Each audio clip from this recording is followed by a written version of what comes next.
देवेन्द्रमौलिमन्दारमकरन्दकन्दकर्णारुणा विघ्नं हरन्तु हेरम्ब चरणाम्बुजरेणवः।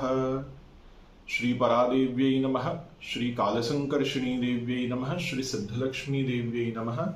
नमस्कार मित्रों, आज मैं आपके बीच उपस्थित हुआ हूं भगवान गणपति के एक विशिष्ट स्वरूप पर चर्चा करने के लिए। शास्त्रों में गणपति के कई स्वरूप प्राप्त होते हैं, कई वैदिक स्वरूप हैं, कई आगमिक स्वरूप है। प्रत्येक संप्रदाय में गणपति की उपासना का प्रचलन है। तो आज हम जो गणपति के स्वरूप के विषय में चर्चा करेंगे वह है चौर गणपति। तो जो चौर गणपति है, इनका अधिष्ठान मानव देह के भीतर ही होता है। शास्त्रों में मनुष्य देह के भीतर 10 द्वार बताए गए हैं। तो यह जो 10 द्वार हैं, इन्हीं 10 द्वारों के ऊपर इन चौर गणपति का अधिष्ठान होता है। कई बार आपको ऐसा लगता होगा कि हम साधना कर रहे हैं, जप कर रहे हैं, तप कर रहे हैं, नानाविध प्रकार के अनुष्ठान कर रहे हैं, पर हमारे फल की, हमारे मंत्र बल की, हमारे तेज की कोई साधक चोरी कर रहा है या उसको हमसे छीन रहा है। तो इस प्रकार की शंकाओं का निवारण चौर गणपति के साधन से किया जा सकता है। चौर गणपति जो है वो अपने साधक के मंत्र बल की, तप की, साधना की, सिद्धि की रक्षा करते हैं और 10 छिद्रों के ऊपर अधिष्ठित होकर अपने साधक के मंत्र बल या तेज का हरण होने से रोकते हैं।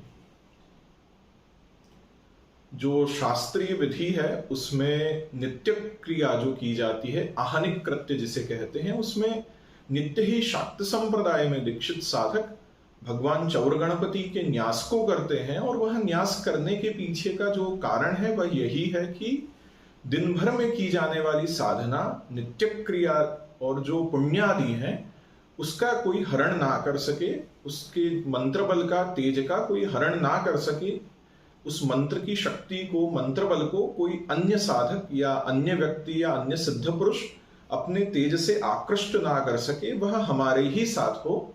इसके लिए चौर गणपति के मंत्र का प्रयोग किया जाता है।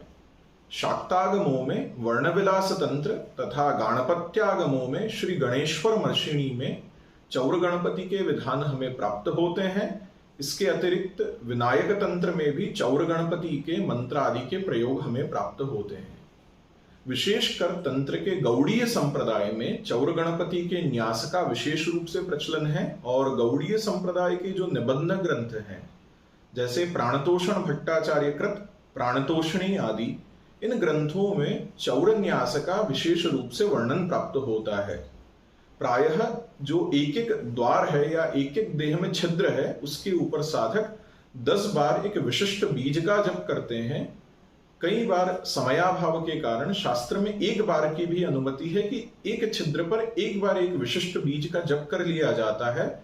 और इस प्रकार महाचौर गणपति के अधिष्ठान को वहां पे जागृत कर लिया जाता है, ताकि उस छिद्र के ऊपर से कोई अन्य साधक तेज का, बल का हरण ना कर सके। आगमों के अनुसार, चाहे शैव आगम हो, शाक्त आगम हो या गाणपत्य आगम हो, उनके अनुसार नित्य ही चौर गणपति के मंत्र का जप करना चाहिए तथा अपने देह के प्रत्येक छिद्र के ऊपर चौर गणपति के बीज मंत्रों का न्यास करना चाहिए, जिससे कि साधक के तेज का, मंत्र बल का हरण कोई ना कर सके। यही विशेष भावना है। इसके अतिरिक्त यदि कार्य सिद्ध नहीं होता है तो कुम्हार की चाक जो होती है, उसके ऊपर से मृतिका को चुराकर लाया जाता है और उससे चौर गणपति के बिंब को बनाया जाता है। गुरु प्रदत्त विशिष्ट मंत्र का जप किया जाता है, जिससे कई प्रकार की मनोकामनाएं, असाध्य कामनाएं जो हैं वह सिद्ध होती है। चौर गणपति का साधन नित्य क्रिया में आता है।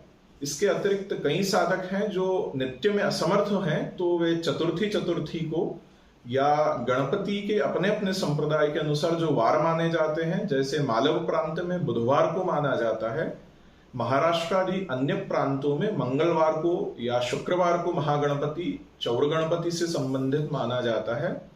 तो अपने अपने संप्रदाय की जो रीति है उसके अनुसार उस वार विशेष को तो चौर गणपति का न्यास करते ही करते हैं। और साधकों को अपनी गुरु परंपरा के अनुसार इस न्यास को सीखना चाहिए तथा इस न्यास को नित्य ही करना चाहिए, जिससे उनके मंत्र बल का रक्षण हो सके।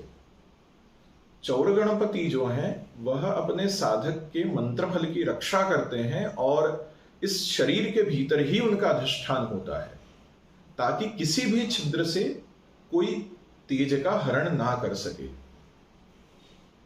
चौर गणपति के जो न्यास हैं तथा मंत्र हैं उसमें संप्रदायगत भेद हैं। वर्णविलास तंत्र की परंपरा में तथा गणेश्वर वर्षिणी की जो परंपरा है उसमें बीज में भेद आता है। तो कई आचार्य वर्णविलास तंत्र के अनुसार चौर न्यास को करते हैं, कई आचार्य गणेश्वर वर्षिणी के अनुसार करते हैं, और कुछ आचार्यों का मत है कि उभय आगमों को मेलाप करके या मिला करके चौर गणपति के न्यास को किया जाता है। जो मेलाप वाला क्रम है उसमें जहां दोनों में समान बीज है वहां तो कोई समस्या ही नहीं है, परंतु जहां समान बीज नहीं होता है वहां दोनों आगमों में कहे गए बीज मंत्रों को प्रयुक्त किया जाता है। इस प्रकार साधक को अपने गुरु परंपरा से, गुरुक्रम से चौर गणपति के न्यास को सिद्ध करना चाहिए तथा नित्य ही इसका अभ्यास करके अपने मंत्र बल की, अपने तेज की, अपने पुण्यादि की रक्षा करनी चाहिए। धन्यवाद।